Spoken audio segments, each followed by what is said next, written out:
So in the last video we showed you guys a lot about how the control stick works with dribble moves, and the control stick's also used for shooting this year. So if you hold down the left trigger, the right stick becomes a shot stick like last year.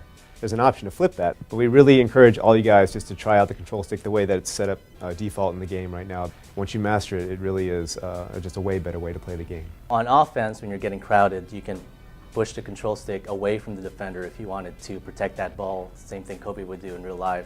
If you push the control stick towards the defender, you can kind of give the defender a little nudge, create that space, something that Paul Pierce would normally do in game. There's a bunch of things that people really didn't like with 2K12.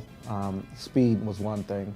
Bigger defenders guarding smaller guys really come through now, so that you definitely feel like, hey, I can break this dude down or break this defender down because I have a mismatch here. Guys move properly in the right speed, and you know, the big guys are slower, by like they can't launch as fast to a lateral slide as a smaller, quicker guard. Change the mechanics around. When the dribbler changed its mechanics, we changed the mechanics in the post a little bit too to kind of mimic it. We feel like we got a lot more balance in the low post moves. So this year we kind of went back to the drawing board again, used the new dynamic shot generation technology, and retooled our physics engine to make sure that when you go up and you get hit, you see the proper collision between the offensive guy and the defensive guy.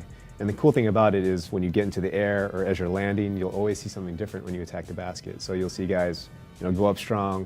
You might get clobbered by a blocker, come down, wipe out. You'll see a lot more contact dunks, a lot more falls, a lot more cool stuff, you know, in the air. You know, if it's a really hard hit, he'll grab his head like, oh, he's hurt, or he'll grab his limb. He might get, you know, he'll be out of the play for a little bit. So there's all kinds of interactions and all kinds of different sequences that can play out. One of the big complaints was going on a fast break and always throwing the ball to that last defender, even though you had 3 wide open guys. And so we figured out a bunch of ways of getting bounce passes into the game. You guys are really going to enjoy the game this year. 2K13 is our best game yet. Teammates with the Gasol. Call it game time and bang time.